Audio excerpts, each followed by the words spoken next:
অনেকদিন পর ঘুরতে চলে আসছে রাঙ্গামাটি। রাঙ্গামাটি ঝুলন্ত ব্রিজ এখন পানির নিচে।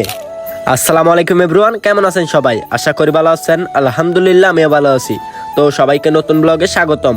আজকে আমরা দুই ভাই মিলে চলে যাব রাঙ্গামাটি ঘুরতে। অনেকদিন ধরে এহসান আমাকে বলতেছে বক্কর চলো রাঙ্গামাটি থেকে ঘুরে আসি, তাই ওর কথা রাখার জন্য রেডি হয়ে বের হয়ে গেছি রাঙ্গামাটি যাওয়ার জন্য। তারপরে এহসান লিচুবাগান স্টেশন থেকে একটা সিএনজি ভাড়া করে রাঙ্গামাটি আসার জন্য। আর তারপরে চলে আসছি রাঙ্গামাটি পলোয়ার পার্কে। দেন পলোয়ার পার্কের টিকিট কাউন্টার থেকে দুইজনের জন্য দুইটা টিকিট কেটে নিছে এহসান। আর তারপরে ভিতরে ঢুকে যাচ্ছি আমরা দুইজনে। আমরা খাওয়া দাওয়া করে বাসা থেকে বের হইতে হইতে 2টা বেজে গেছে।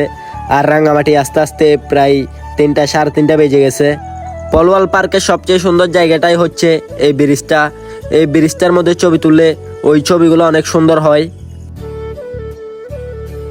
ওই জায়গার মধ্যে অনেকক্ষণ ভিডিও ছবি তুলে তারপরে চলে আসি পলোয়ার পার্কের মধ্যে যে ঝুলন্ত ব্রিজটা আছে ওই ব্রিজের মধ্যে। এই ব্রিজটা হাঁটার সময় অনেক নড়াচড়া করে, আর ওইটা আমার অনেক ভালো লাগে। আপনার কেমন লাগে অবশ্যই কমেন্ট করে জানাবেন। ওইখানে ব্রিজের নিচে লেকের পাশে অনেকগুলো সিট আছে। আমি আর এহসান কিছুক্ষণ সিটের মধ্যে বসেছিলাম।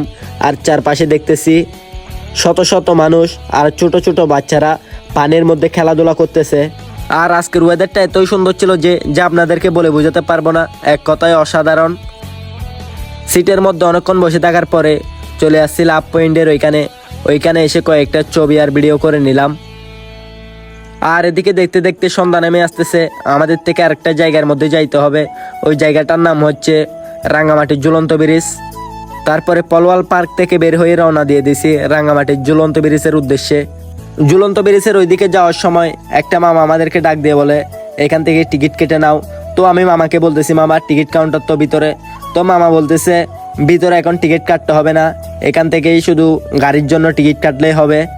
তারপরে চলে আসছি ঝুলন্ত ব্রিজের গেটের সামনে। ভিতরে ঢুকে দেখতেছি টিকিট কাউন্টারে কোনো মানুষ নেই, ভিতরে তেমন কোনো পর্যটক নেই। দেন আমি আর এহসান হাঁটতে হাঁটতে চলে আসছি ঝুলন্ত ব্রিজের ওইখানে।